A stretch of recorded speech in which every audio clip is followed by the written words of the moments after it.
bulan Muharram 1443 Hijriah ini, tapi sebenarnya hakikat kita, waktu kita semakin dekat. Artinya timing kita untuk bertemu Allah Subhanahu wa taala sudah semakin dekat. Maka mudah-mudahan ini menjadi salah satu peringatan bagi kita juga sebagai harapan. Berbaik sangka kepada Allah itu penting. Kalau orang yang telah mendahului kita, maka cara kita berbaik sangka kepada Allah, Allah sedang menyelamatkan mereka untuk tidak menambah dosa. Dan kalau Allah berikan umur kita panjang sampai saat ini, dengan segala keterbatasan dan pandemi yang melanda saat ini, maka kita berbaik sangka Allah sedang memberikan kesempatan kepada kita untuk memperbaiki kesalahan kita. Mudah-mudahan ini bisa kita capai sesuai sabda Rasulullah sallallahu alaihi wasallam, "Man tala umruhu wa hasuna amaluh." Bahwa orang yang terbaik itu, kata Rasulullah dalam salah satu hadisnya, adalah yang panjang umurnya dan baik amal ibadahnya. Izinkan saya untuk share screen. Mudah-mudahan ini menambah semangat kita untuk tidak ngantuk ya. Jadi yang mengikuti juga bisa sedikit lebih santai dan insya Allah diberikan kebaikan untuk bersama. Para Bapak Ibu yang dirahmati Allah Subhanahu wa taala, ketika saya kebetulan diminta dan kebetulan lagi ada waktu kosong karena asatidz sedang sibuk untuk mengambil tema pada malam ini karena kebetulan bulan Muharram, maka saya mengambil kata-kata yang mungkin sering kita dengar yang disebut dengan refleksi bulan Muharram. Lalu saya ambil subtemanya, Bapak Ibu sekalian, meneguhkan kembali tujuan hidup kita. Kalau Bapak Ibu mengingat kepada salah satu ayat Al-Quran yang sering diulang-ulang oleh para ulama dan bahkan Nabi SAW sekalipun, ada dua tempat yang sering dipakai itu. Yang pertama pada surah Az-Zariyat, A'udzubillahi minasyaitonirrajim, "Wa ma khalaqtul jinna wal insa illa liya'budun." Yang sudah belajar bab kata tentu sudah tahu khalaqtu fi'il madi kan? Al-jinna maf'ulun bihi, illa istisna, liya'budun, lamnya lam muta'lil, hanya agar mereka beribadah kepada Allah. Jadi tujuan kita harus ditujukan kembali bahwa kita memang murni beribadah kepada Allah Subhanahu wa taala, sehingga apa yang kita lakukan, kita awali selalu terkait dengan Allah, kita akhiri juga berkaitan dengan Allah, tertimpa hal yang menyenangkan juga tidak lupa kepada Allah, tertimpa hal yang tidak sesuai dengan ekspektasi kita juga kita kembali kepada Allah. Itulah kenapa kita awali dengan bismillah, dengan nama Allah. Kalau sesuai harapan kita, kita ucapkan alhamdulillah. Kalau terkena musibah, kita ucapkan innalillah. Dan kalau kita melakukan kesalahan, kita ucapkan astagfirullah. Jadi memang betul-betul semua itu ibadah kepada Allah. Tentu yang kedua, ayat yang sering kita ulang-ulang, a'udzubillahi minasyaitonirrajim, qul inna salati wa nusuki wa mahyaya wa mamati lillahi rabbil alamin. Kalau tadi Allah ingin mengatakan kepada hambanya, engkau diciptakan hanya untuk beribadah kepadaku, lalu detailnya, salat yang engkau lakukan, ibadah yang engkau lakukan, amal kebaikan, amal perbuatan yang engkau lakukan, baik dikala engkau hidup dan akan engkau bawa ketika menghadapku, itu semua harus karena Allah, Tuhan semesta alam. Sehingga refleksi Muharram ini kita namakan dengan meneguhkan kembali tujuan hidup kita. Dan saya mohon izin tanggal 9 Muharram, kalau menghitung Hijriah harusnya sekarang 10 Muharram ya, karena pada maghrib sudah berganti. Tapi kita hitung 9 Muharram, insya Allah besok kita akan berpuasa puasa Asyura. Ada beberapa hal yang menarik terkait dengan bulan Muharram ini yang tercatat dalam beberapa kitab-kitab atau buku sirah an-nabawiyah. Pertama, hijrah ini menjadi sebuah momentum penting sebagai tolak ukur sejarah perkembangan Islam. Jadi kita bisa akan mengukur pra-hijrah, pasca hijrah. Maka ketika mengukur sejarah perkembangan Islam, itu akan ada namanya fase sebelum kenabian, fase setelah kenabian, yaitu di Mekah, dan fase Madinah, yaitu setelah hijrah ke kota Madinah. Yang kedua, kita harus yakini hijrah adalah sebuah momentum peristiwa besar. Artinya, layak kita ingat ini sebagai cara kita untuk kembali mengingat bagaimana Islam itu diperjuangkan, bagaimana orang-orang yakin kepada Allah, dan bagaimana orang-orang meyakini bahwa selama niatnya karena Allah, dan dalam berbagai banyak ayat Al-Quran disebutkan, maka insya Allah Allah akan mudahkan segala langkah. Yang ketiga, tentu ini oleh para sejarawan, salah satunya oleh Dr. Said Ramadan Al-Buti, Syahidul Mihrab, salah satu pengarang kitab fikih surah Nawawi, dia katakan, awalu qiyami syariati Islam, atau biasanya zaman awalu qiyami daulatul Islam, berdirinya negara Islam.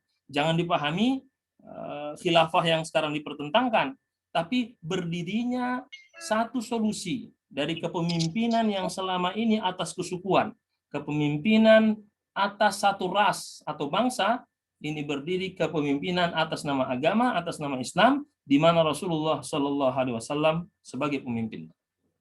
Yang tujuan kepemimpinan adalah siyasatuddin wa hirasatud dunya, yang bagaimana mengatur dan memberikan kemaslahatan baik di dunia maupun di akhirat.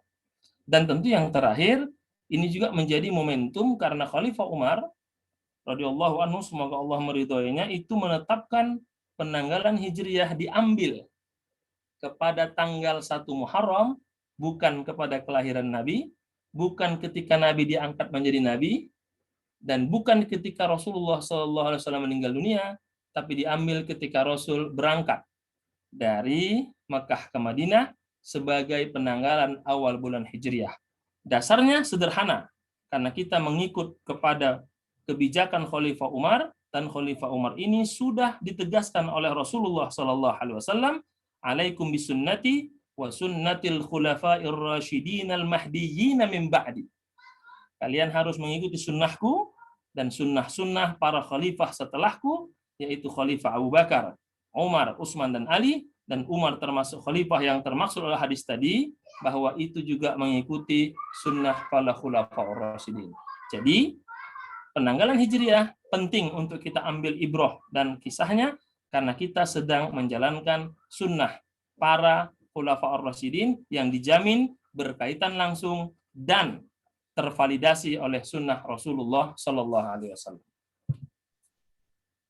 Kita lihat surah Al-Anfal. Dalam beberapa tafsir, ini diceritakan bagaimana para kaum kafir Quraisy itu mengadakan makar, konspirasi. Diceritakan di situ, kalau Bapak Ibu yang pergi umroh, ada namanya di situ tempat perkumpulan Bani Saqifah ya, berkumpul di situ. Kita ngapain ini? Kita harus bunuh Muhammad. Apakah kita tangkap? Nah, ada usul dari seorang iblis yang menyamar sebagai manusia. Nah, kita tangkap dia, kita bunuh sama-sama agar nanti kalau dia menuntut balas, maka tidak mungkin dia akan membunuh seluruh kabilah kita. Nah, ini diceritakan dalam Al-Quran.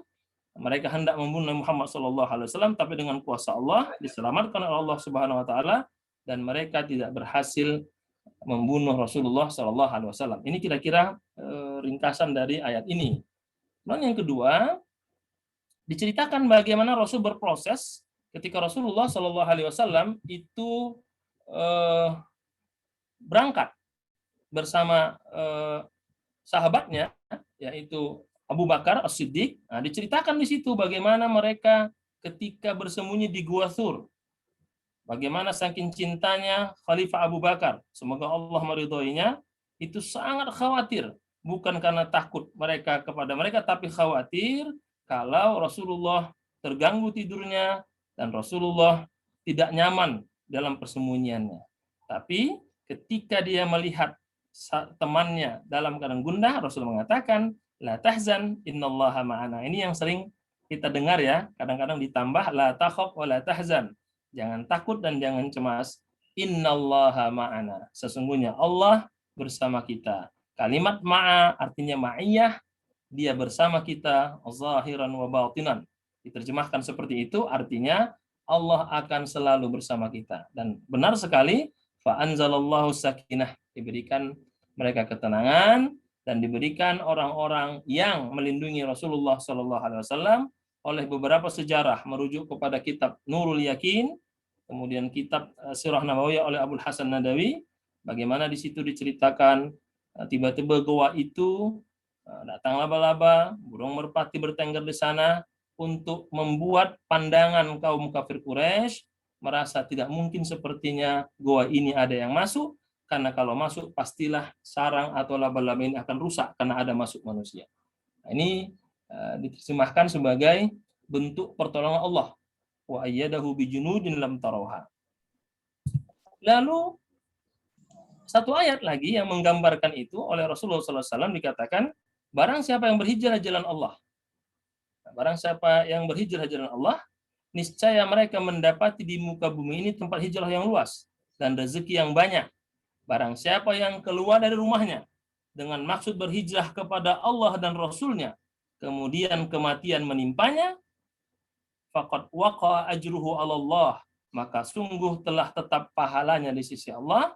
Wa kana Allahu ghafurur rahim. Ayat ini memberikan penegasan bahwa hijrah masih terus berlangsung karena menggunakan fi'lul mudhari dan menggunakan fi'lus syarti, dan ada jawab syaratnya selama niatnya keluar dari rumahnya semata-mata karena Allah dan Rasulnya, maka dia sedang fi sabilillah dan akhirnya dia mendapatkan pahala syahid kalau dia meninggal dunia dan kemuliaan di sisi Allah Subhanahu wa taala. Dan tentu hadis ini menjadi penting. Man qatala litakuna kalimatullahi hiyal 'ulya fahuwa fi sabilillah. Barang siapa yang berperang, saya kasih tanda kutip berjuang, karena kalimat qatala tidak selamanya berperang, untuk menegakkan, meninggikan kalimat Allah, maka dia dianggap sedang berjuang di jalan Allah. Lalu muncul pertanyaan, lalu apa hijrah itu sebenarnya? Kalau merujuk kepada kitab Wasaya Rasul, Syekh Muhammad Bakar Ismail ketika menjelaskan hadis la hijrata ba'dal fathi walakin jihadun waniyah, beliau mengatakan bahwa hijrah itu ada yang talab, ada yang harab. Talab itu berarti dia mencari untuk mendapatkan, sedangkan harab dia menghindar.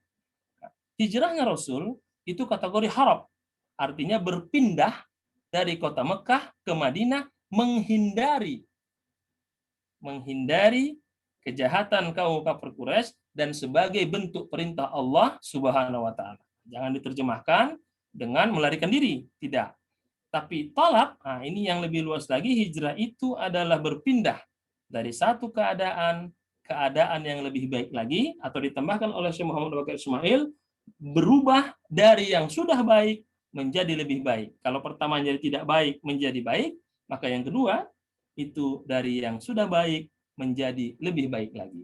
Rasul ingin mengatakan berdasarkan hadis ini oleh Syekh Muhammad Bakar Ismail, tidak ada lagi kata hijrah selama tempatnya aman.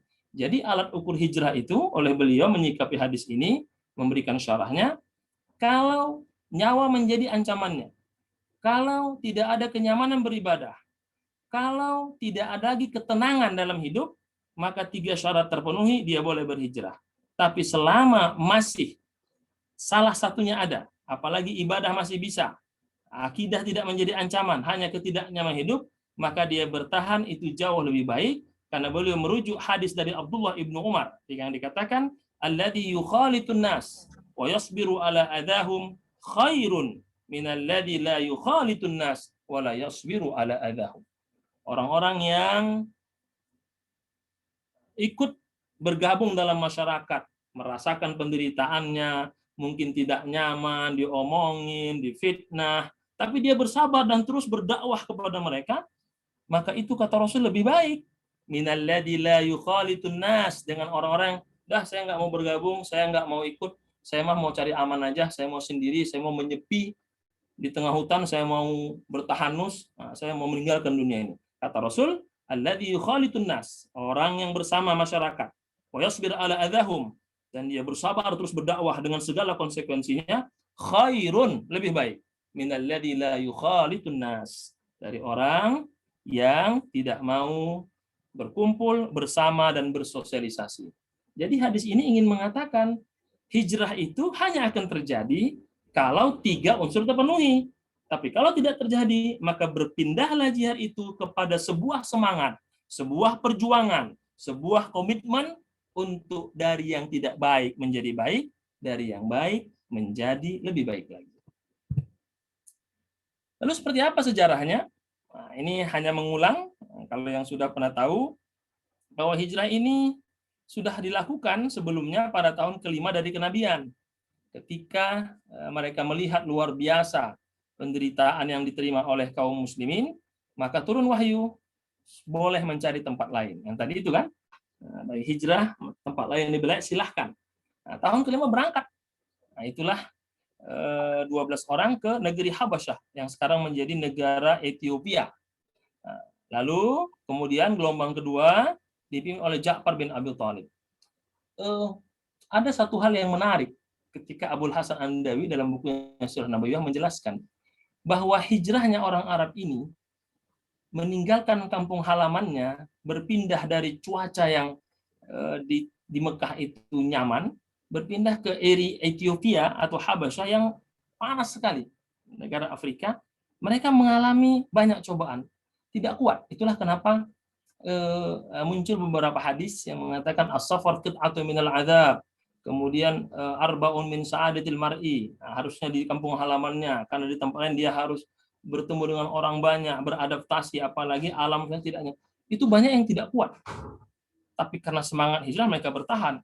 Apalagi pada kisah Ja'far bin Abi Thalib ini menjadi sangat luar biasa ketika Utbah, kemudian Abu Jahal, kemudian Abu Lahab, kemudian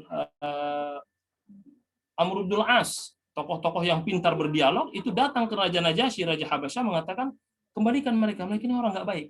Nah, disinilah Ja'far memberikan satu dialog yang memberi meyakinkan bahwa mereka adalah orang baik yang tidak ada permusuhan dengan orang-orang Nasrani, karena kitab suci yang belum berubah itu sama-sama meyakini tentang kebaikan dan kenabian Shallallahu Alaihi Wasallam. Dan itu diabadikan bahwa bagaimana orang kafir Quraisy, orang Yahudi, masih ada orang-orang Nasrani, orang-orang para pendeta yang paham tentang ahli kitab, yang mereka tidak sombong dan sangat menghormati. Baru setelah itu, tahun ke-13 dari kenabian, karena sudah luar biasa sampai kepada ancaman Nabi akan dibunuh, barulah Nabi hijrah ke Madinah. Artinya, sebelumnya sudah ada perintah untuk menjajaki tempat yang namanya Habasyah, Ethiopia. Tapi ternyata kontur tanahnya, cuacanya tidak cocok, maka muncul perintah baru, apalagi Nabi mendapat wahyu untuk berangkat ke Madinah. Maka inilah yang diambil oleh Abu Umar bin Khattab menjadi penanggalan hijriah. Apa yang perlu kita ambil dari kisah ini? Itu sekedar singkat. Yang pertama, bahwa Rasulullah Shallallahu Alaihi Wasallam itu keluar dengan selamat. Padahal beliau sudah terkepung, yang tadi saya bacakan di ayat pertama, bagaimana mereka berkonspirasi, mengirim pemuda terbaik yang terlatih, membunuh sama-sama, sehingga nanti kalau mereka balas dendam tidak bisa. Tapi terjadi pertolongan Allah, sebuah kemukjizatan. Artinya apa? Bahwa kalau niatnya karena Allah, baru kalau niatnya ikhlas karena Allah, orang-orang yang membantu betul-betul karena Allah, maka kuasa Allah di atas segalanya. Kuasa Allah di atas logika akal manusia. Kuasa Allah itu bisa menjadikan sesuatu yang tidak masuk akal manusia itu menjadi tidak mustahil bagi Allah Subhanahu wa taala, dan beliau selamat dari kepungan para pemuda kafir Quraisy dengan meninggalkan mereka, dan ketika terbangun mereka melihat Rasul sudah tidak di tempat lagi.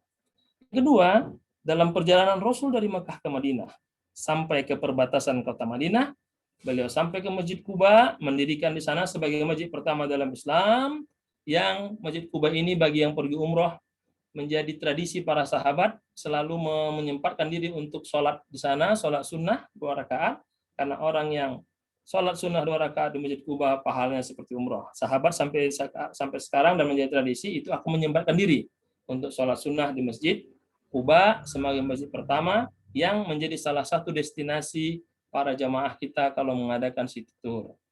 Nah, Ustaz Arif insya Allah tahu itu, karena beliau salah satu guide yang luar biasa berpengalaman ini ya, Ustaz Arif. Nah, kemudian yang ketiga, mempersaudarakan antara kaum Muhajir Ansar. Ketika ada persaudaraan ini, Syekh Abu Hasan An-Nadawi dalam bukunya Sirah mengatakan ada keunikan. Dia katakan begini, bahwa persaudaraan Muhajirin dengan Ansor itu adalah persaudaraan lam takun yujadu ba'dahu fid dunya abada. Jadi tidak mungkin ada lagi persahabatan yang luar biasa ini yang diikat oleh ukhuwah Islamiyah. Kenapa? Al-muhajirin lahumul iffah wal izzah wal ansar lahumul ithar was sakhawah. Itu kata Abu Hasan Nawawi mengomentari tentang kenapa dua ini bisa kuat bersatu. Muhajirin itu pendatang, iffah wal izzah, tahu diri, nggak banyak menuntut. Al-ansar itu al-ithar was sakhawah, dermawan, nggak diminta pun sudah memberi. Nah, kalau ini yang dibangun, kata beliau dalam salah satu bukunya, ini akan awet. Tapi kalau pertemanan itu bukan karena Allah, yang satu mau minta yang gratis saja, ini yang ngasih nggak tahan lama. Atau sebaliknya ini memberi saja, ini nggak pernah membalas, nggak tahan lama. Muhajirin menggambarkan, kata beliau, al-iffah wal izzah. Ada harga diri. Tidak pernah meminta. Tapi Ansar, al-ithar was sakhawah, dermawan, tidak perhitungan royal. Sehingga berjalan. Bagaimana dikatakan ini istri saya, dua ambil satu. Ini yang separuh ambil. Engkau menjadi ahli warisku. Tapi bagaimana Abu bin Auf mengatakan, wahai sahabatku, aku mau pasar saja, nggak usah kasih harta, nggak usah kasih istri, aku mau pasar, aku mau dagang. Nah, ini menurut iffah dan izzah, bahwa dia punya harga diri. Inilah yang sering saya katakan kepada beberapa jemaah kalau kita pengajian, muhajirin itu pendatang, ansor itu penduduk setempat. Pendatang tahu diri dan punya harga diri, penduduk setempat mengayomi dan bijaksana. Kalau itu akan jadi. Kalau tidak, maka akan sulit bersatu.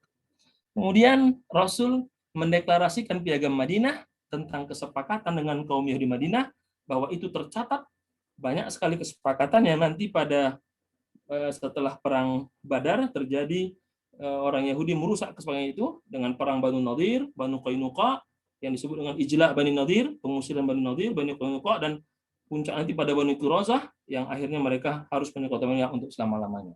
Ini Rasul yang menjalin hubungan dengan segala aspek, segala unsur, supaya betul-betul hijrahnya bisa diterima dan layak untuk diperjuangkan. Jadi semua sisi Rasul lakukan, termasuk bekerja sama dengan orang-orang non-muslim Yahudi di Madinah dengan membuat kesepakatan bersama. Kalau begitu, apa yang perlu kita renungkan? Bahwa kemegahan dunia, baik berupa harta, keluarga, tanah air, ketika dihadapkan dengan perintah Allah, ketika Allah sebagai pilihannya, maka semua harus ditinggalkan.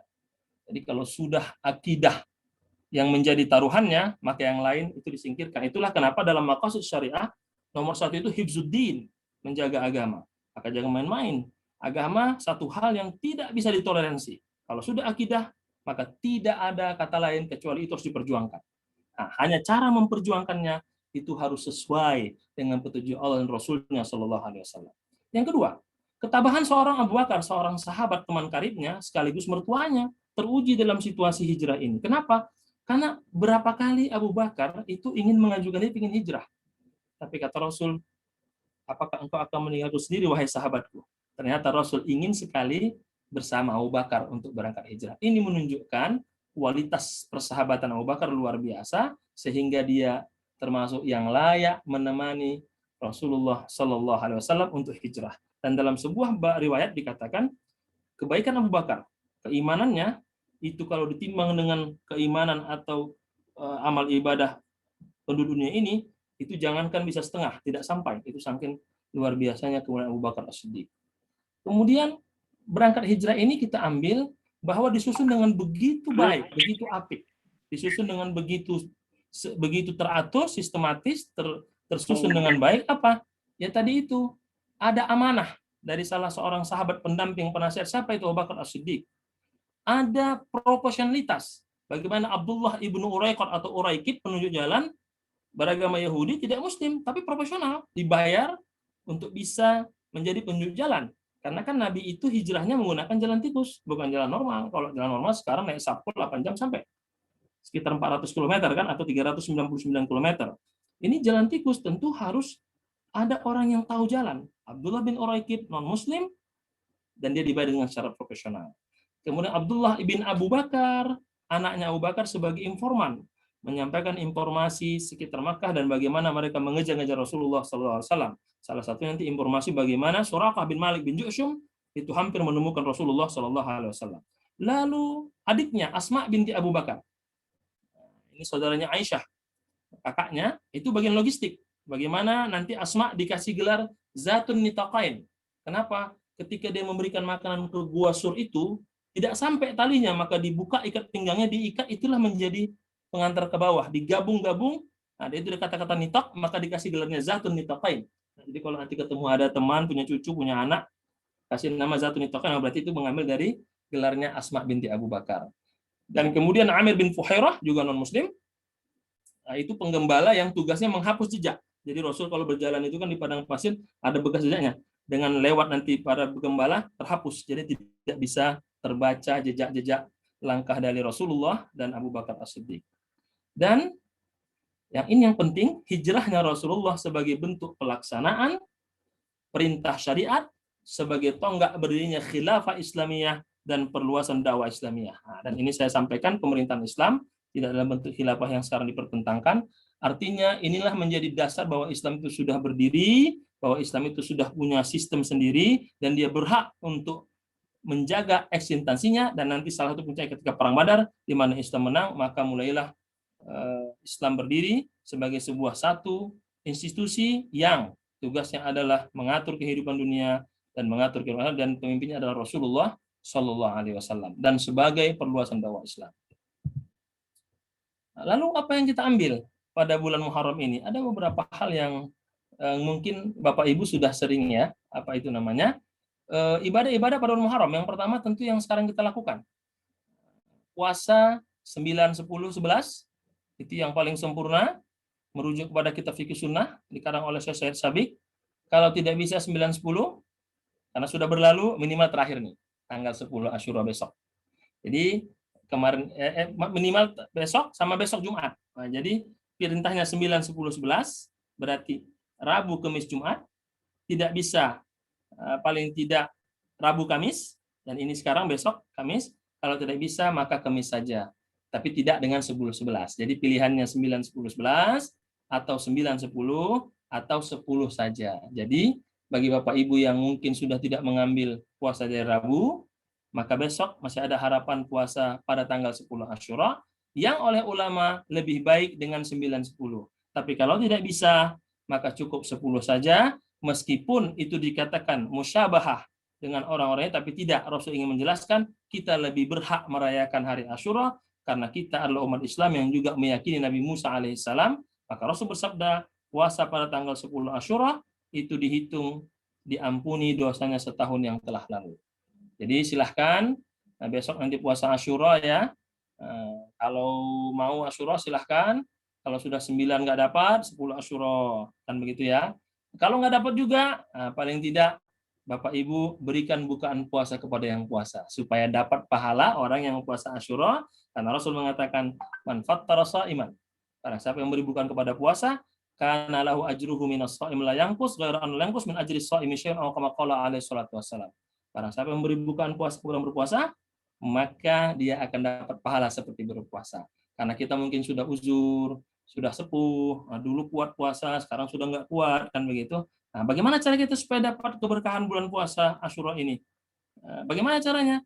Nah, berilah bukaan kepada mereka yang puasa Asyura, agar pahala mereka kita dapatkan karena kita memberi bukaan puasa. Yang kedua, bersedekahlah kepada keluarga. Rasulullah mengatakan, as-sadaqah 'alal ahali, sedekah kepada keluarga itu punya dua makna.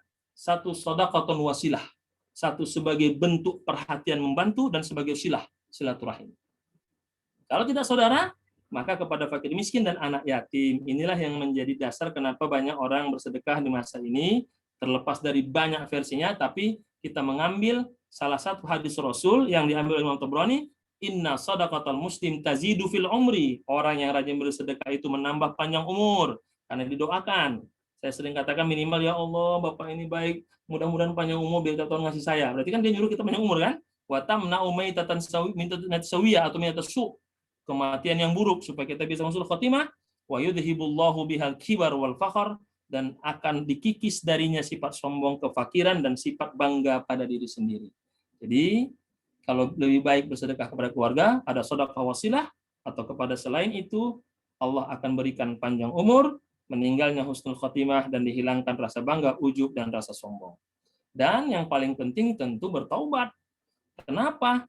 Karena kita sedang diingatkan oleh Allah waktu kita semakin dekat untuk bertemu Allah, dan kita sedang diberikan kesempatan oleh Allah untuk memperbaiki segala kesalahan kita dan untuk menutupi segala kealfan kita.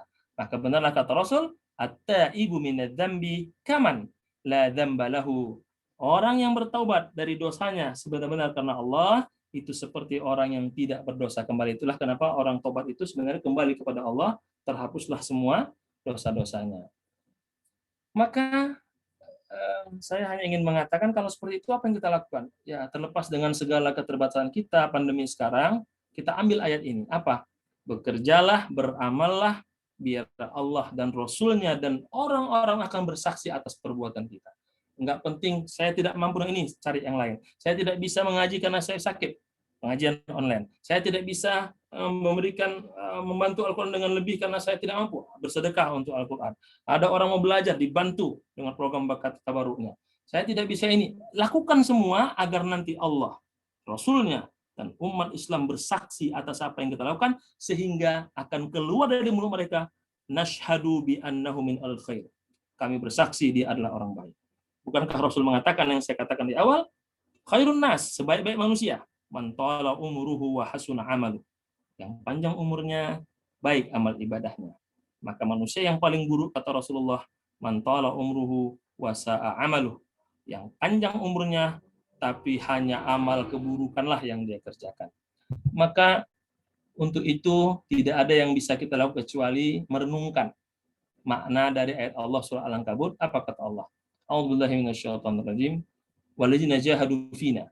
Orang-orang yang berjuang di jalan kami, berjihad mencari keridhaan Allah Subhanahu wa taala, lanahdiyannahum. Ini yang belajar kata ini, lanya lamu taukid, nahdi fi'il mudhari, yanna nunut taukid, depannya taukid, akhirnya taukid, digunakan fi'il mudhari, berarti pasti, selalu, yufidul hudur wal istiqbal. Sekarang di masa akan datang, selama dia berjihad atas ridha Allah, maka Allah akan berikan dia subul. Subul itu jamak dari sabil. Yang masih ingat apa itu subul, jamak dari sabil? Yang sudah belajar, nah, tentu tahu jenis jamak apa ini. Bukan muannas salim, bukan muzakkar salim. Nah, masih tahu masing-masing dalam hatinya, kami akan berikan banyak petunjuk dengan berbagai subul, jalan-jalan. Dan sekali lagi Allah katakan, wa innallaha, sesungguhnya Allah, lama, lagi-lagi lamut taukid, pasti bersama orang-orang yang muhsinin, orang-orang yang berbuat baik, orang-orang yang ihsan, melakukan kewajiban lebih dari seharusnya, mengambil haknya kurang dari seharusnya. Maka Bapak Ibu sekalian, di penutup ini saya ingin mengatakan tidak ada kata terlambat. Kalau ada yang mengatakan, Ustadz saya sudah umur 40 tahun, itu belum terlambat. Ada seorang manusia, 40 tahun baru dia menemukan jati dirinya. Ustadz, saya sudah berumur 53 tahun, kiranya saya sudah terlalu tua. Tidak, ada seorang manusia, 53 tahun dia baru menemukan momentum perubahan hidupnya. Ustadz, saya sudah berumur 60 tahun, tidak mungkin saya bisa berubah. Tidak, ada orang di umur 61 lah dia baru sukses, menunjukkan dia berhasil dengan menaklukkan kembali kampung halamannya. Siapa dia? Itulah manusia mulia, Nabiuna Muhammad sallallahu alaihi wasallam. Mudah-mudahan ini menjadi peneguh kita bahwa tujuan kita adalah selalu berusaha yang terbaik, selalu berjuang untuk mencari ridha Allah, agar Allah tunjukkan kita jalan-jalan terbaik, agar kita kembali kepada Allah, kembali kepada filosofi dari surah Al-Fatihah yang kita pelajari di bakat juz pertama, iyyaka na'budu wa iyyaka nasta'in. Hanya kepadamu ya Allah kami beribadah sebagai bentuk ketaatan kami, dan hanya kepadamu ya Allah kami mohon bimbinglah kami untuk selalu berada di jalan-Mu. Mudah-mudahan ini bermanfaat bagi kita semua. Mohon maaf kalau waktunya banyak yang saya ambil. Wa'afu minkum. Assalamualaikum warahmatullahi wabarakatuh. Waalaikumsalam warahmatullahi wabarakatuh. Masya Allah, tabarakallah, jazakumullah khairul jaza, Ustaz Asnan. Masya Allah, luar biasa. Bapak Ibu, beberapa hal yang bisa kita catat ya. Di antaranya adalah berarti umur itu Ustaz ya. Umur atau usia itu tidak menunjukkan batasan kemampuan untuk ibadah dan mencari ridha Allah. Karena Sayyidina Abu Bakar masuk Islam juga di usia sepuhnya. Rasulullah SAW hijrah pun di usia sepuh katakanlah ya. Apalagi Rasulullah belajar itu, berkata, itu nggak masalah sepuh itu. Nah, iya. Ini gitu. sambil memotivasi ya. Di sini Ustaz Sofyan atau siapa yang mengajar di kelas Asyifa. Kelas Asyifa itu Masya Allah usianya sepuh-sepuh. Istri-istri profesor di IPB ya. Itu menjadi motivasi kita itu. Dulu Rasulullah berangkat dari Mekah ke Madinah usia 53 tahun. Nah sekarang usia 53, kalau kajian itu Ustaz Asnan per 5 menit ganti posisi Ustaz. Dia berhijrah dari posisi duduk agak miring dikit untuk biar nggak capek. Itu hijrah juga itu ya. Baik. Baik Bapak dan Ibu, ini masih ada waktu untuk sesi diskusi dan pertanyaan. Alhamdulillah ada satu pertanyaan Ustaz Asnan. Silahkan. Bukan satu penanya ya, tapi ada 3 pertanyaannya. Dan nomor 3 ini Masya Allah luar biasa. Ustaz Asnan yang saya hormati, ini satu-satu kita bahas ya. Bagaimana dengan ibadah perempuan yang haid atau nifas? Dan juga serta orang yang sudah sepuh. Dan dia pengen sekali berpuasa Asyura atau Tasu'a. Tapi tadi, dia memiliki keterbatasan saat dia sedang haid atau sedang nifas atau sepuh. Dan bagaimana jika dia mau bersedekah? Padahal ternyata dia terbatas, dia tidak bisa sedekah karena keterbatasan dari sisi ekonominya. Dia fakir dan miskin. Ini nanti pertanyaan saya catat, silakan nanti Ustaz Asnan seingatnya untuk menjawab ya, nanti kami ingatkan. Kemudian apakah ada amalan yang setara dengan puasa Asyura? Baik. Ini dulu ya, karena pertanyaan. Saya jawab dulu Sarif, takut lupa ya. Yang pertama, saya ingin apresiasi kepada Ibu.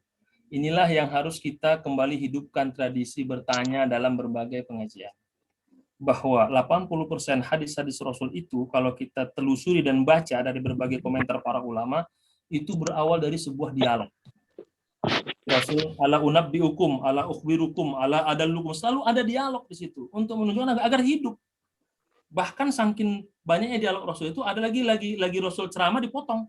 Contoh Aqra bin Habis ketika dia ngomong ayuhan nas qad farada alaikumul hajja fahujju. Nyeletuk itu Aqra bin Habis, afa kulli amin ya Rasulullah? Hatta qalaha salasan. Rasul bilang ini kalau nggak dijawab itu akan ngomong terus ini. Artinya sangat hangat sahabat itu. Jangan takut saya nanya, takut salah, saya nanya. Tanya saja, karena bertanya itu bagian dari ilmu. Husnus su'al nisful ilmi. Kata para ulama, pertanyaan yang baik itu setengah dari ilmu. Yang pertama. Yang kedua, terkait dengan pertanyaan bagaimana kalau kita haid atau sudah berumur, inilah salah satu hikmah yang sering disalahartikan. Ketika Rasul mohon maaf itu menikah lebih dari satu, salah satu hikmahnya, kata Syekh Muhammad Ali Saud dalam kitab Tafsir Ayatul Ahkam adalah nahiyatul ijtimaiyah wad diniyah. Ada sisi sosial, sisi agama, karena istri Nabi ini akan menjelaskan hukum fikih terkait hukum fikih wanita. Dan salah satunya hukum fikih, maka turun ayat a'udzubillahi minasyaitonirrajim wallai ya'isna minal mahid fa'iddatuhunna salasatu asyhur. Orang-orang yang ditinggal suaminya meninggal dan dia sudah menopause, maka iddahnya 3 bulan.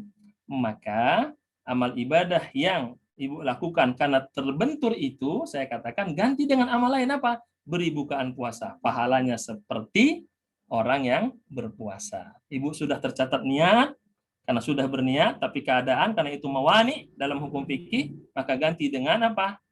Memberi bukaan kepada berpuasa. Kalau ibu memberi bukaan 10 orang puasa, ibu sudah dapat 10 kali pahala puasa orang itu. Berdasarkan kata Rasul, la yangkus min ajri shaimi syai'un. Yang kedua, bagaimana saya ingin bersedekah sementara ketidakmampuan saya. Syekh Muhammad Bakar Ismail dalam kitab Wasail Rasul itu menjelaskan wala tulamu, ada hadis begini katanya, wala tulamu ala kafaf. Jangan pernah engkau menghina orang atau meremehkan orang yang mungkin kalau nyumbang itu nggak pernah nyumbang. Wala tulamu ala kafaf. Bisa jadi dia ada kebutuhan lain yang kita tidak tahu. Mungkin dia tipe orang yang tidak syuhrah. Dia bekerja di belakang, ada kewajiban yang dia penuhi. Nah, maka diterangkan oleh beliau bahwa ada 4 sahabat menggambarkan tipikal manusia. Dan itu ada. 1, Abu Bakar, anfaqa bisairi malihi. Dia infakkan seluruh hartanya, sampai bertanya nanti orang tuanya dan saudaranya, Rasulullah, Abu Bakar nih ada masalah ini. Dia infakkan seluruh hartanya. Ditanya, apa sisanya? Allah dan Rasulnya. Orang seperti ini akan kita temukan nanti sampai akhir zaman, tapi nggak banyak. Jadi kalau ada orang seperti ini, hebat, viral, Memang ada, tapi nggak banyak. Tapi bukan yang hoak ya, beda lagi itu. Yang kedua, ada Abu Bakar, anfaqa binisfi malihi. Dia mendekatkan separuh, ditanya, ya Umar, lima ada binisfi malik? Nisfuhu li ahli. Setengahnya untuk keluargaku. Inilah sahabat yang rasional, dia ingin bersedekah, tapi keluarganya tidak terlantar. Bukan berarti dia nggak sehebat Abu Bakar agamanya, tapi ini menggambarkan tipikal manusia ke depan seperti banyak. Bersedekah dengan rasional. Apa itu? Mengambil firman Allah pada surat yang lain, wa yas'alunaka madza yunfikun qulil afwa quliz ziyadah. Apa yang berlebih, majada anil hajiyat al asliyah, itu yang dia sedekahkan. Kan ada ditanya itu, wa yas'alunaka madza yunfikun qulil afwa. Dalam tafsir apa? Quliz ziyadah. Itu pelajaran kita di Bakata ada itu. Kemudian yang ketiga, Utsman bin Affan. Dia tidak bersedekah semua harta, tidak separuh. Anfaqa bi ba'di mali, sebagian saja. Tapi sebagian ini itu setara dengan hartanya Umar dan hartanya Abu Bakar. Inilah orang-orang kayak Khairul Tanjung, Abu Rizal Bakri. Kalau sekarang lagi rame Hatta Halilintar, 1/10, tapi dari 100 triliun, ya banyak. Kan begitu. Nah, ini orang-orang yang punya kemampuan besar, punya kapital besar, tersentuh hatinya, dia cukup ambil 2,5% dari zakatnya. Dari total hartanya misalnya 100 triliun, oh udah banyak itu. Udah bisa biaya Bakata 10 tahun ke depan itu programnya, kan begitu kira-kira. Nah, tapi ada yang terakhir. Ini yang Ibu tadi tanya, ini yang menjadi jawabannya. Khalifah Ali, dia tidak punya apa-apa. Maka dia ambil baju perangnya, dia jual, dia sedekahkan. Dan kisah itu diabadikan, apa itu? Dalam surat Al-Insan. A'udzubillahi minasyaitonirrajim. Wa yut'imuna at'ama ala hubbihi miskinan wa yatiman wa asira. Ini dikisahkan, dia mau buka puasa, datang tawanan, dibagi 2 rotinya, dikasih. Yang kedua datang makin miskin, dia bagi semerpat, dia kasih. Terakhir datang anak yatim, dia kasih, akhirnya dia hanya minum air putih. Itu menceritakan bahwa Ali itu tipikal orang yang tidak mampu tapi mentalnya memberi. Maka sering saya katakan, memberi orang itu adalah kemauan, bukan keadaan. Memberikan orang itu adalah keinginan, bukan kemampuan. Patokannya kemauannya dulu. Makanya kata Rasul kan, tangan di atas itu apa? Al-munfik, mental dermawan itu lebih mulia daripada mental pengemis. Kita ini masih banyak orang-orang yang mampu tapi mentalnya pengemis. Bukan berarti dia kelihatannya layak, masih banyak kan bantuan-bantuan sosial yang bukan haknya diambil. Nah, ini ingin digambarkan, ibu ingin sedekah, ibu tinggal memilih saja. Mau pakai Abu Bakar, keimanannya full tank. Mau pakai Umar, keimanannya rasional. Mau pakai Utsman, keimanannya profesional. Mau pakai Ali, semangatnya luar biasa. Makanya saya sering mengatakan, saya nggak bisa puasa Pak Ustadz, sudah tua. Saya nggak bisa ngasih bukaan Pak Ustadz, sudah sepuh. Nah, jadilah panitia, buka puasanya. Nah, itu banyak pahala itu, membantu untuk menyalurkan. Nah, Arif salah satu program isoman itu bagian dari itu. Bagaimana supaya orang berpahala kan? Punya kontribusi. Kemudian yang terakhir, pertanyaan apakah ada amalan setara dengan puasa Muharram? Ya tadi, kalau ditanya setara, tentu tadi buka puasa berikan pahalanya sama kan begitu. Tapi perlu diingat Bu ya, beribadah itu ada standarnya.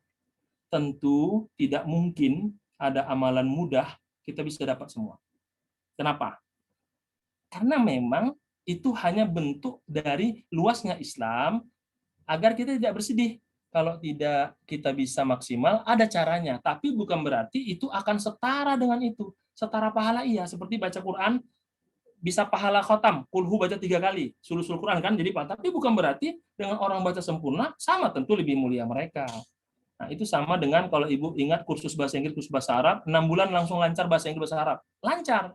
Tapi taruh di Arab, bingung dia. Artinya, itu sebagai motivasi agar dia bisa mengembangkan lebih baik. Karena kalau didapatkan semua itu dengan amalan setara, nanti teori ekonomi, beramal sedikit-dikitnya, dapat surga seluruhnya. Dan itu tidak mungkin. Itu sesuai dengan amal, perbuatan, apa kata Allah? Jazaan wifaqah. Kontribusi sesuai dengan apa yang diterima. Wallahu a'lam bishawab. Demikian Ustaz Arif. Baik, Ustaz Asnan, Masya Allah. Ini jawabannya ini Masya Allah luar biasa ya. Kita patut bersyukur Bapak Ibu menjadi bagian daripada keluarga besar Yayasan Bakata.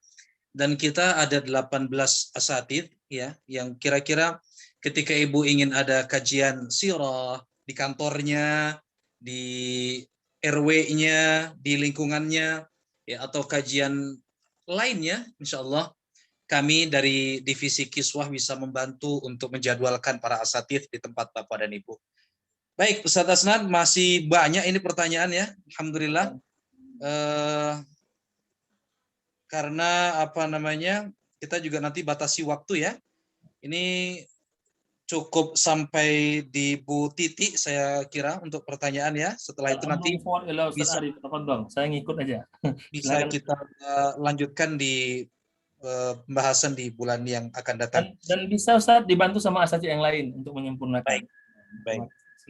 Pertanyaan selanjutnya Ustaz, apakah jika saya seorang mu'allaf, ya, seorang mu'allaf berbuat baik kepada kerabat saudara yang masih di akidah yang lama, ya, termasuk dalam pahala Asyura, ya, termasuk dalam pahala Asyura di tanggal Asyura Muharram, ya, dia berbaginya kepada kerabatnya yang berbeda akidah. Bagaimana Ustaz? Nah, kalau merujuk kepada ini, masih ingat surat Luqman terkait dengan bagaimana kalau orang tuanya itu non-muslim mengajak kepada kekufuran. Apa kata Allah? A'udzubillahi minasyaitonirrajim. Wa sahibuhuma fid dunya ma'rufa. Artinya, non-muslim itu kita harus ajak bergaul sesuai dengan kapasitasnya. Bukankah tetangga itu ada 3 level? Tetangga satu akidah, satu darah, satu manusia. Tetangga satu akidah, satu manusia, 2 level. Level terakhir, sama-sama manusia. Minimal mengambil ukhuwah insaniyah. Karena sama-sama manusia, ciptaan Allah. Apalagi itu saudara kita, maka kita boleh membantu, tapi bantuan itu murni karena kita berbuat sewajarnya. Jadi itu bagian dari cara kita berdakwah. Mudah-mudahan dengan kebaikan kita, dengan cara kita yang santun, insya Allah dia tersentuh. Kita masih ingat Abbas paman Nabi itu beriman setelah perang Badar. Dia ikut melawan Nabi, dia menjadi tawanan. Tapi ketika dia menjadi tawanan perang Badar, apa kata Rasulullah? Bebaskan, itu pamanku, itu adalah saudaraku. Abbas tersentuh dengan keikhlasan Nabi, maka dia masuk Islam. Fathu Makkah, masih ingat bagaimana mereka katakan akhun karim, ibnu akhin karim. Mereka sudah mujamalah itu. Kamu kan orang baik. Idhabu fa antumut tulaqa. Ya, sudah saya maafkan. Maka berangkat masuk Islam. Nah, jadi itu bentuk cara kita juga berdakwah, minimal berdakwah sesama manusia atas nama kemanusiaan. Ada namanya ukhuwah wataniyah, ada namanya ukhuwah basyariyah. Sebangsa, setanah air, dan sama-sama manusia. Maka bantuan ibu itu bagus, yang ibu lakukan bagus, sedekah kepada mereka dengan harapan mereka selamat dari segala mara bahaya, apalagi dapat hadiah bisa masuk Islam. Itu tidak ada masalah ibu. Tapi ibu jangan melupakan kewajiban utama ibu apa? Berzakat. Zakat itu memang mutlak untuk orang muslim dan itu sudah diatur dengan tegas pada surah At-Taubah 60, hanya 8 golongan. Tidak ada yang lain. Nah, ini kadang-kadang harus diluruskan ya. Tidak harus bulan Muharram kita berbuat sedekah kepada saudara kita. Nah, karena kalau bulan Muharram berarti kita hanya dapat pahala sekali setahun. Nah, kalau bisa setiap hari, hanya mungkin pada Muharram jumlahnya diperbanyak. Nah, kira-kira begitu supaya terus berkontinuitas. Saya kira begitu, wallahu a'lam bishawab. Demikian. Baik, kita lanjutkan pertanyaan, masih orang yang sama nih Ustaz. Cuman ya, sepertinya kalau ini nggak bisa dijawab langsung nih Ustaz ya. Ya, ketiga nih Ustaz. Ini saya bacanya juga deg-degan ini Ustaz. Bagaimana bisa mendapatkan pasangan imam halal seperti pemateri ini? Masya Allah. Adakah kiat-kiatnya? Ini Ustaz mau jawab atau tidak ini silahkan. Kita mengambil doa Abu Bakar saja. Apabila ada orang mengatakan kita baik, maka kita angkat tangan. Apa kata Abu Bakar? Allahumma ja'alni khairan mimma yazunnun. Jadikan aku ya Allah lebih baik dari apa yang mereka duga. Karena begini Ibu ya, yang bertanya, tidak ada sesuatu yang maksum kecuali Rasulullah Shallallahu Alaihi Wasallam.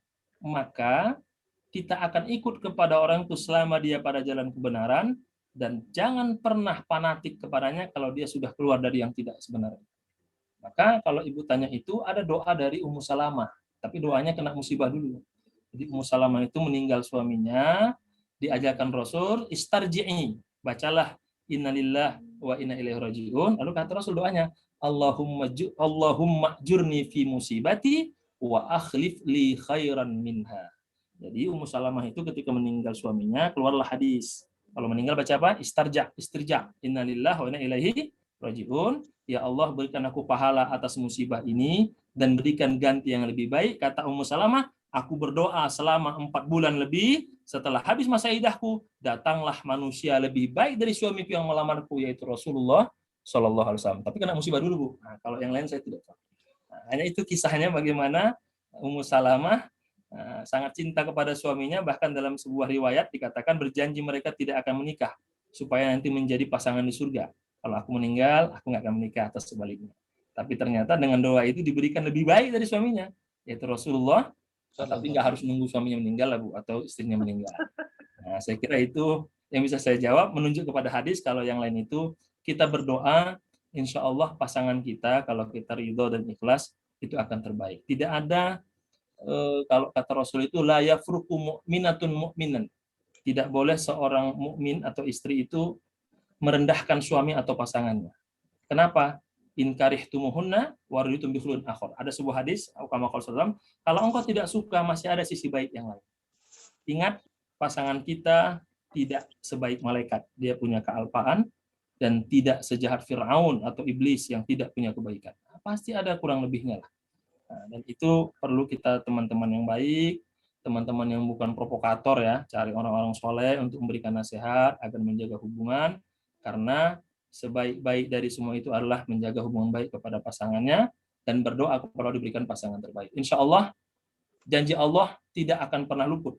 At-thayyibin lit-thayyibat wal khabisin lil khabisat. Wallahu a'lam bishawab. Demikian. Baik, Ustadz Asnan, ini saya juga sedang mencatat beberapa pertanyaan yang sepertinya ada hal yang ada kalanya pertanyaan ini tidak bisa kita jawab malam ini ya, karena memang waktu pertama ya, dan artinya ketika saya juga memikirkan untuk menjawab ini tentunya bisa bisa sedikit melihat waktu itu seperti dia akan mungkin. Seperti halnya pertanyaan ini saya jadikan satu pertanyaan ini ya. Ketika hijrah itu dijadikan sebagai awal kebangkitan, ya, apakah saat ini bisa dikondisikan ya dengan kondisi kekinian ini bagaimana hijrah untuk kebangkitannya? Ya. Itu yang nanti dilanjutkan dengan ketika kebangkitan itu ditandai dengan adanya berdirinya khilafah Islamiyah. Tapi tadi Ustadz menyampaikan di sini bahwasannya khilafah Islamiyah saat ini ya dinyatakan berbeda dengan yang saat ini dibicarakan. Mohon penjelasan perbedaannya. Di sini kan tentu membutuhkan waktu yang juga tidak sebentar ya. Jadi ketika hijrah dijadikan sebagai awal kebangkitan Islam, bagaimana untuk kondisi kekiniannya? Dan apakah ketika adanya khilafah yang dimunculkan itu bagian daripada ajakan untuk berhijrah? Mungkin itu yang bisa saya maksudkan dia. Ya, silakan Ustaz. Baik, saya tanggapi yang khilafah dulu ya, supaya nanti ini bisa menjadi satu ilmu bagi kita terkait dengan kekhilafahan. Kita harus paham dulu apa arti khilafah. Jadi dalam teori ilmu fikih itu ada yang disebut dengan teori tahdidul mafahim, dawabitul ahkam, tahdidul masail, maqasid syariah. Ada 4 level itu. Pertama, kita sepakat dulu apa definisi daripada khilafah itu. Mafhumnya apa dulu, supaya nanti tidak kesana kemari. Itu pertama. Yang kedua, dawabitul ahkam. Apa ketentuan hukumnya? Kalau bahasa orang guru sekarang, kompetensi apa saja? Apakah kompetensi inti, KI 1, 2, 3, 4 kalau yang guru, atau kompetensi dasar, kan begitu. Agar ada khilafah itu. Yang ketiga, lihat studi kasuistiknya. Khilafah mana yang ideal? Baru terakhir, lihat maqasid syariah. Terjaga 5 hal itu. Menjaga agama, menjaga jiwa, menjaga harta, menjaga keturunan, dan menjaga kehormatan. Pertama, khilafah itu adalah kepemimpinan yang berdasarkan syariat Islam. Ketentuannya, satu, dia diangkat berdasarkan ijma'ul ummah. Dan khilafah yang diakui oleh seluruh ulama sepakat adalah 4 khulafaur rasyidin. Kecuali yang pada akhir Khalifah Ali yang terjadi fitnah. Itulah khulafaur rasyidin. Adapun setelah itu khilafah al-riyasah wal usar. Itu kekhalifahan berdasarkan monarki keturunan. Maka model khilafah yang murni itu berakhir pada masa Khalifah Ali bin Abi Thalib. Ada yang menambahkan khalifah kelima, tapi semua tidak sepakat pada masa Umar bin Abdul Aziz, Khulafaur al-Khamis. Sehingga kalau kita bicara khilafah, maka model yang paling ideal adalah model 4 khalifah itu. Pertanyaannya, bagaimana kita bisa menentukan 4 khalifah ideal itu dalam terapan sekarang? Kita harus punya ahlul ilmi, kita harus punya ahlul ijma. Siapa orang-orang yang bisa level itu? Nah, kita tidak punya itu. Kalaupun ada kumpulan majelis ulama, itu hanya ormas yang kumpulan para ulama dengan berbagai keilmuannya. Tapi itu paling tidak menjadi dasar kita untuk berpijak. Karena ijma ulama itu adalah sesuatu yang paling penting setelah hadis Al-Quran dan hadis Rasulullah Shallallahu Alaihi Wasallam. Karena ada hadis mengatakan lan tajma ummati ala dhalalah, itu dari ijma. Tidak mungkin umatku akan bersepakat atas kesesatan selama mereka ijma atas pendapat para ulama, dan ulamanya mu'tabar.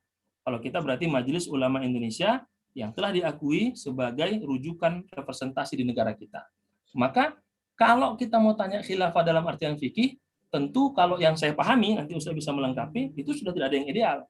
Tapi paling tidak mendekati pemilihannya dengan cara yang benar, orangnya Islam, keislamannya diangankan untuk mencapai itu. Tes jadi kepala sekolah harus dibaca Quran, itu udah banyak pro kontranya. Apalagi tes gubernur harus bisa baca Quran dengan tafsirnya. Nah, maka jamaah bakata yang bisa jadi gubernur semua itu. Jadi khilafah yang dimaksud, kalau ingin ditanya apa hijrah dengan kaitan khilafah, pertama hijrah ini saya mengambil pendapat Syekh Muhammad Baqir Usman, hijrah tolak. Artinya berubah dari keadaan yang tidak baik menjadi baik, atau baik lebih baik, bukan yang haram. Karena kita dalam posisi aman. Kita sekarang udah dalam posisi aman, tidak berperang. Maka hijrah tolak apa? Menuntut ilmu, menambah pengetahuan. Nah, inilah hijrah kita, lebih baik lagi, dan perlu kita garis bawahi, kita perlu berhijrah dari pemahaman sempit ke pemahaman luas. Kita perlu berhijrah dari pemahaman yang tidak cerdas ke pemahaman yang cerdas dan waras. Dan itu rujukannya adalah alamin hajin nubuwah kepada Quran dan Sunnah.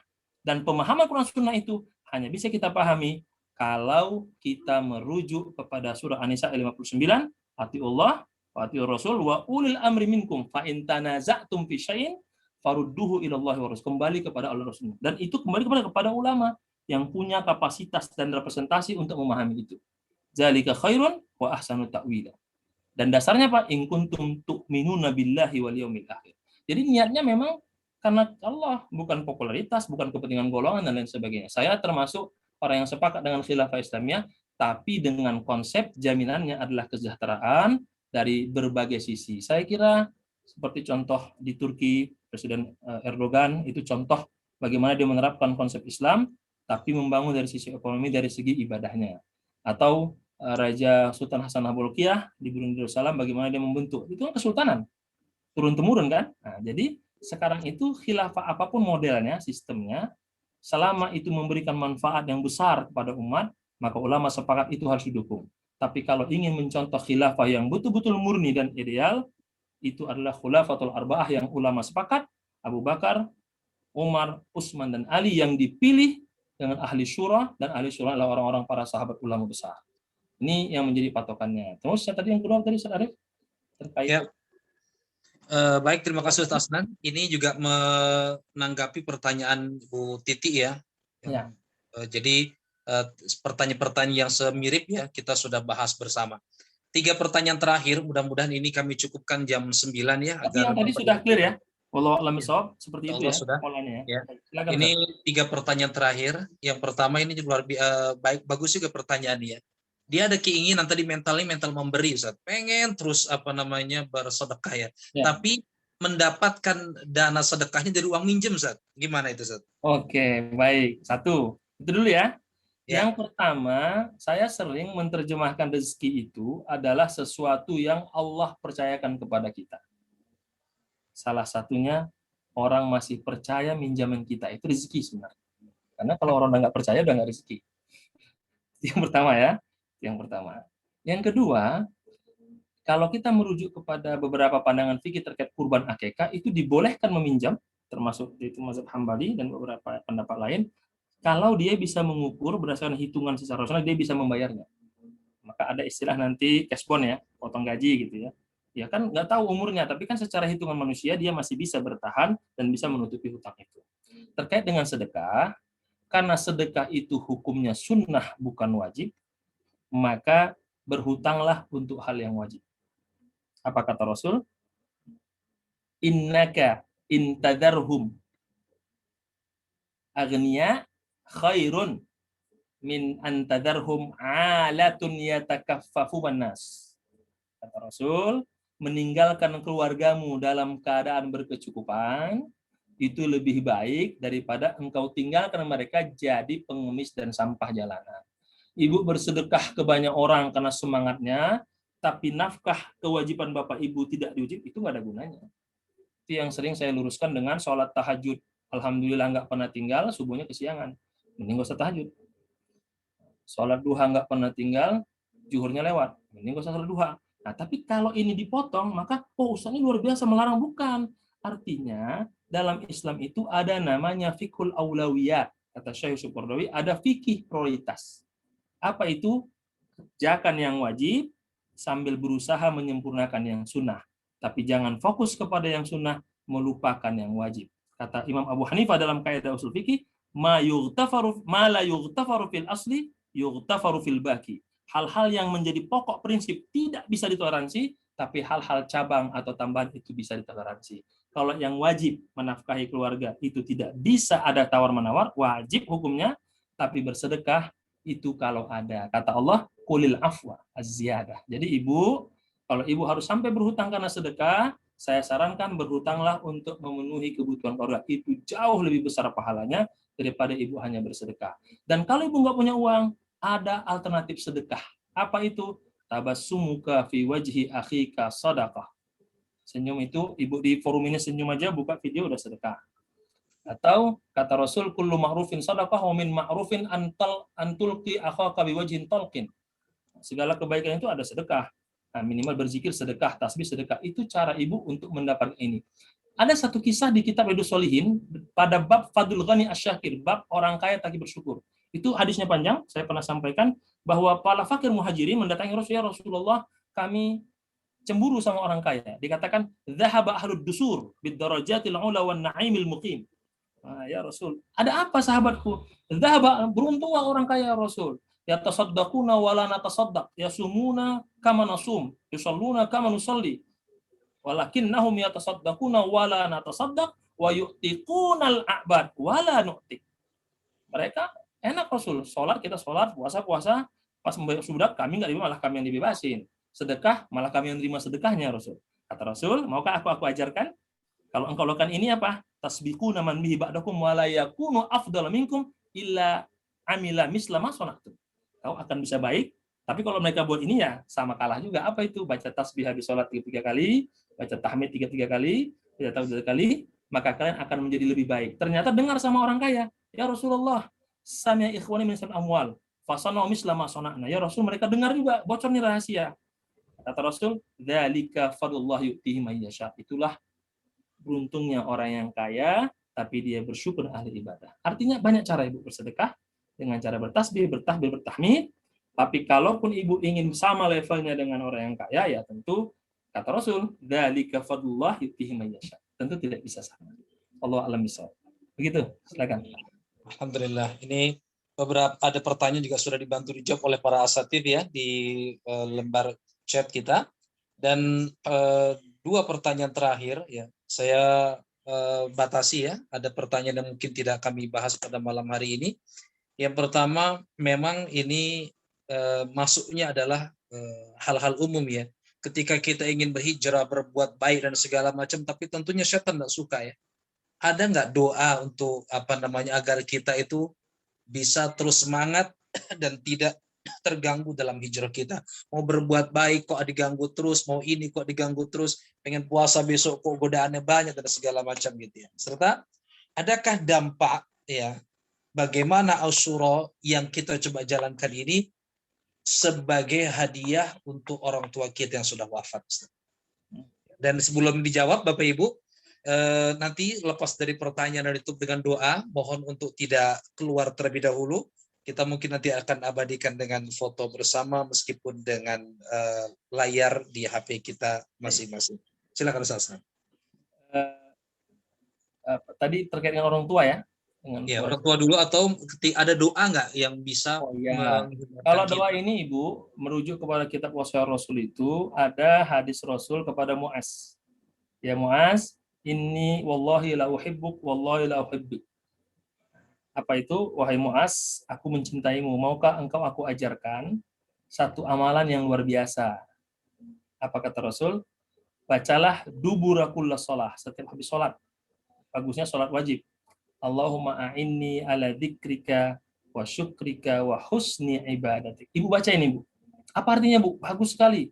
Ya Allah, bantulah aku untuk selalu ingat kepadamu, bersyukur kepadamu, beribadah dengan konsisten dan sebaik-baiknya. Tapi ingat, Bu, hadisnya dubura kulli sholah. Kalau ibu nggak pernah sholat, baca itu ya nggak manjur. Sholat wajib dulu 5 waktu, sholat sunnah, pokoknya habis sholat baca itu. Berarti apa maksudnya? Doa itu muktarin, akan manjur kalau habis sholat. Kira-kira begitu, Bu. Jadi perbanyak sholat, perbanyak doa itu, maka insya Allah akan diijabah karena itu wasiat Rasulullah kepada Muaz. Dan ini nggak main-main. Karena Muaz itu sahabat yang Rasul cintai, dia katakan, la uhibbuk, aku mencintaimu. Nah, apa bacanya? Allahumma a'inni, ya Allah tolonglah aku ala dzikrika, untuk ingat kepadamu, wa syukrika, bersyukur kepadamu, wa husni ibadatika, ini bentuk keistiqomahan kita dalam beribadah. Tentu ini dari hadis Rasul. Yang kedua dari Al-Qur'an, doa di pada surah Al-Baqarah 201, wa minhum man yaqulu rabbana atina fid dunya hasanah wa fil akhirati hasanah wa qina adzabannar. Kalau ini, Bu, doa bisa semua dulu, doa sapu jagat itu. Dia nggak pandang waktu kapan. Nah, Ibu banyak baca doa ini. Kalau Ibu lagi dalam keadaan tidak suci, baca doa ini, karena sebagai doa tidak masalah, yang tidak boleh membaca Al-Qur'annya. Tapi untuk yang tadi, itu dubura kulli shalah. Setiap habis sholat langsung baca itu. Maka insya Allah ibu bisa istiqomah untuk terus beribadah kepada Allah Subhanahu Wa Taala. Demikian Ustaz, tadi yang kelihatan nggak? Allah alam Yang bisawab. satu lagi tadi Ustaz, apa namanya, dampak dari Asyura kita sebagai hadiah untuk orang tua kita itu harus bagaimana ya? Ada nggak amalan yang bisa kita jadikan sebagai amalan, tapi kita ingin agar itu juga berdampak untuk rahmat dari Allah untuk orang tua kita sudah wafat? Yang pertama, ibu niatkan Asyura ini kita doakan orang tua. Tapi setelah Asyura dilanjutin. Itu merujuk kepada hadis Rasul yang ditanyakan, ya Rasulullah, hal baqiya min birri abawayya syai'un abirruhuma ba'da wafatihima ya Rasul? Ada enggak yang harus dilakukan setelah aku meninggal kedua orang tua aku? Kata Rasul, ada 5 kan? As-salatu alaihima, wal istighfaru lahuma, wa infadhu ahdihima. Kemudian wasilatul rahmi lati la tusalla illa bihima, wa ikramu sadiqihima. Ada 5 itu, Bu. Yang pertama, mendoakannya. Kalau ditanya, kapan mendoakan yang mustajab? Sehabis sholat. Maka ibu sholat dulu baru mendoakan. Minta ampun atas keduanya. Kapan yang paling baik minta ampun? Kita dulu minta. Baru minta orang tua. Maka doanya Allahumma gfirli zunubi wali walidayya. Yang ketiga, kalau ada janjinya selain wasiat ya, ini wasiat wajib hukumnya. Ini kalau ada dia dulu kepingin mengaji, keburu meninggal. Bagaimana caranya? Ibu bersedekah ke tempat pengajian agar pahalanya mengalir bagi orang tua ibu. Oh, dulu ibu kepingin ke pesantren, meninggal. Dia kepingin kan? Nah, karena ibu tidak punya dana untuk bangun pesantren, besar biayanya, ibu bersedekah ke pesantren, niatkan untuk orang tua. Kemudian menjalin hubungan dengan keluarga, dengan paman, dengan uak, jangan diputuskan. Nah, yang terakhir, ini yang sering dilupakan, menjalin hubungan dengan teman-temannya semasa hidup.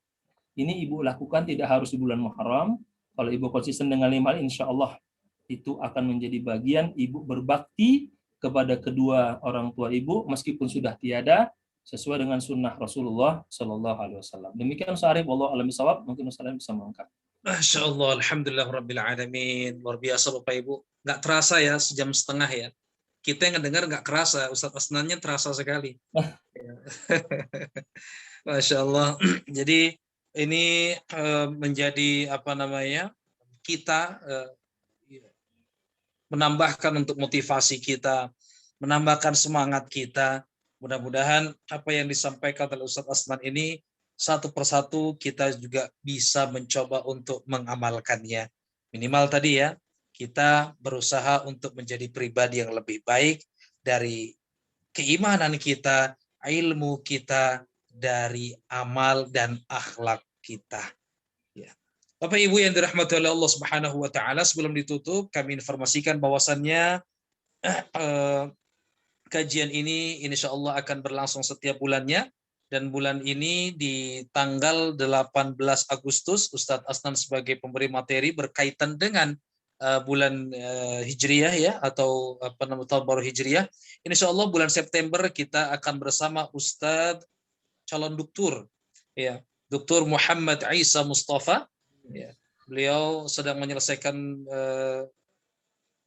doktoralnya, mohon doanya untuk kelancaran dari disertasi beliau. Insya Allah kalau Ustadz Isa biasanya nggak jauh dari urusan mawaris ya, atau fikih waris ya. Ini insya Allah nanti silakan Bapak Ibu pertanyaan-pertanyaan berkaitan dengan waris dan segala macam dari bulan ini disiapkan. Ya, insya Allah dibahas pada bulan yang akan datang. Nanti link dan segala macamnya akan diinformasikan. Baik Ustaz Asnan, mohon keridhaannya untuk menutup dengan doa untuk keberkahan kita pada malam hari ini. Mungkin dari Ustaz lain ada yang berkenan, Ustaz? Sudah bertugas masing-masing, Ustaz. Oh, baik. Baik, Bapak Ibu sekalian, mari kita berdoa kepada Allah Subhanahu wa taala. Saya mohon keikhlasannya. Kita berdoa sebentar 1-2 menit. Mudah-mudahan kita niatkan karena 3 hal. Allah ijabah doa kita, atau diganti dengan yang lebih baik, atau dijadikan sebagai ladang pahala bagi kita. Astaghfirullahaladzim, astaghfirullahaladzim, astaghfirullahaladzim, alladzi la ilaha illa huwal hayyul qayyum wa atubu ilaih. A'udzu billahi minasyaitonir rajim. Bismillahirrahmanirrahim. Alhamdulillahirabbil alamin, wassalatu wassalamu ala asyrafil anbiya'i wal mursalin wa ala alihi wa ashabihi ajma'in. Allahumma ja'al jam'ana hadza jam'an marhuma. Amin. Tafarruqana min ba'dihi tafarruqan ma'suma. Ya Allah, jadikanlah pertemuan kami ini pertemuan yang Engkau rahmati ya Allah. Engkau jaga kemuliaan kami. Engkau jaga kekuatan dan kebatinan hati kami. Ya Allah, jadikan kalau kami berpisah dari tempat ini, Allah, Engkau jaga aib kami. Engkau jaga hati kami untuk tidak berpaling darimu ya Arhamar Rahimin. Allahumma akrimna bittaqwa bil istiqamah. Ya Allah, muliakan kami dengan istiqamah, dengan ketakwaan di bulan Muharram ini dan bisa mempertahankannya. Wa aminna bil ilmi wal amanah. Ya Allah, berikan kami amanah dan integritas agar bisa punya satu komitmen untuk berubah lebih baik lagi di bulan Hijriah ini dan di bulan Muharram di tahun Hijriah ini.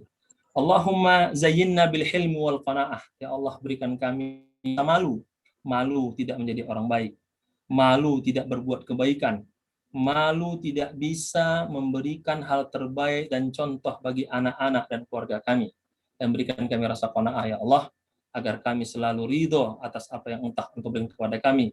Kalaupun Engkau berikan kebaikan, kami bersyukur dan itu akan menambah nikmat.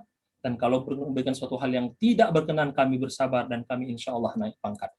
Wa aminna bil ilmi wal amanah, wa zayyinna bil hilmi wal qanaah, dan yang terakhir ya Allah, wa jammilna bil afiyati wassalamah, berikan kami keselamatan ya Allah, keafiatan ya Allah, sebagaimana Engkau mengajarkan kepada sahabatmu Abbas bin Abdul Muttalib ketika bertanya kepada Rasulullah, ya Rasulullah, alimni syai'an ad'u lillahi subhanahu wa ta'ala. Rasul mengatakan, is'alillahal afiyah fid dunya wal akhirah, berikan kami keafiatan ya Allah, keselamatan dari pandemi ini, kesehatan batin, kesehatan fisik, kesehatan pikiran, untuk selalu bertakwa beribadah kepadamu ya Arhamar Rahimin. Dan ya Allah yang paling utama, waqtim lana bi husnul khatimah innaka la tukhliful mi'ad. Rabbana atina fid dunya hasanah wa fil akhirati hasanah wa qina adzabannar.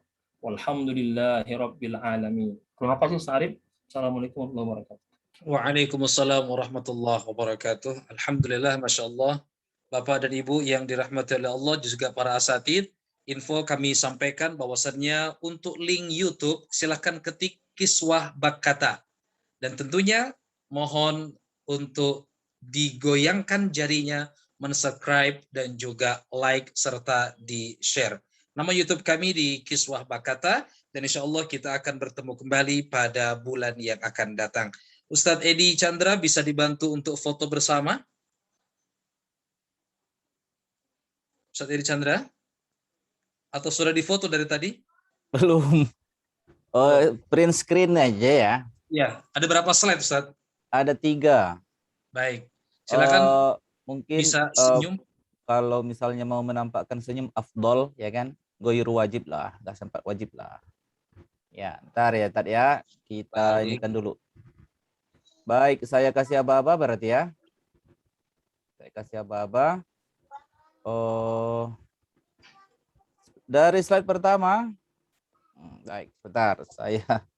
Oke, 1, 2, 3. Oke, baik. Sabar sebentar. Saya ambil satu kali lagi. Oh, sebentar Tad. Ternyata ada masalah. Tunggu. Sambil saya jawab pertanyaan Bu Mira, ini ada pertanyaan, Boleh. apakah Sambil ya. kajian ini hanya untuk jamaah Bakata? Tidak, Bu. Jadi ilmu kita tidak eksklusif ya, hanya Iya. untuk orang-orang yang belajar Bakata, tidak. Ilmu harus disampaikan tidak hanya kepada jamaah khusus saja. Ya, insya Allah siapapun boleh. Ya, penyelenggara ini hanya diisi dari Yayasan Bakata, tapi jamaah silakan dari manapun. Oke. Terima kasih Ustaz. Baik, Tad. Siap? Kita lanjut lagi. Saya mulai tag pertama. 1, 2, 3. Oke. Kemudian saya pindah ke slide berikutnya. Bentar, Tad. 1, 2, 3. Baik. Kemudian lagi kembangkan senyumnya. Senyum yang paling indah tentunya. Untuk jamaah Bakata semua. 1, 2, 3. Oke, mantap. Jazakallah khair Ustaz Edi Allah. Chandra, dan alhamdulillah tadi tercatat 68 peserta yang ikut pada kajian malam hari ini, dan tentunya bukan hanya 68 secara angka, karena tentunya Bapak Ibu di rumah juga beserta keluarga ikut dalam kajian ini. Terima kasih kami ucapkan sebesar-besarnya kepada Al-Ustadz Haji Asnan Purba atas ilmunya, dan juga kepada para asatidz yang meluangkan waktu pada malam hari ini. Tadi saya nampak juga Buya Hamdun, Ustaz Hamdun sambil menemani setoran santrinya di Indramayu sana. Alhamdulillah, mohon doa, beliau sedang mengembangkan pondok tahfidz untuk para santri-santrinya.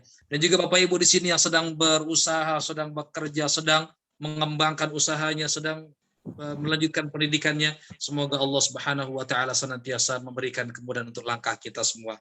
Insyaallah kita akan ketemu lagi pada bulan yang akan datang. Saya Muhammad Arif mengucapkan terima kasih sekali lagi, dan permohonan maaf atas sajian yang kurang berkenan pada malam hari ini. Kita tutup dengan istighfar, hamdalah, dan doa kafaratul majlis. Alhamdulillah rabbil alamin.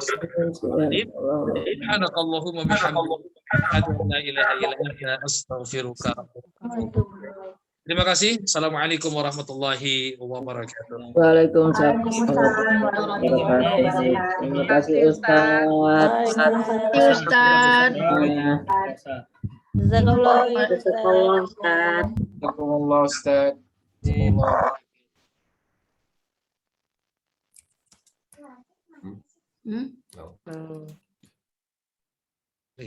Nanti ya. Di atas ini di atas. Ini.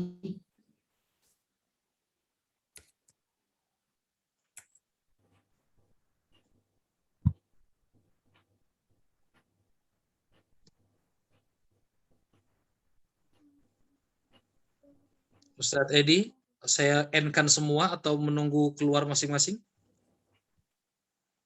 Di end semua juga nggak apa-apa, Tad. Baik. Syukur Ustadz Edi, Ustadz Supriyo, Ustadz Ghazali, Ustadz Asnan, Ustadz Hamdan, saya end semua ya. Syukran.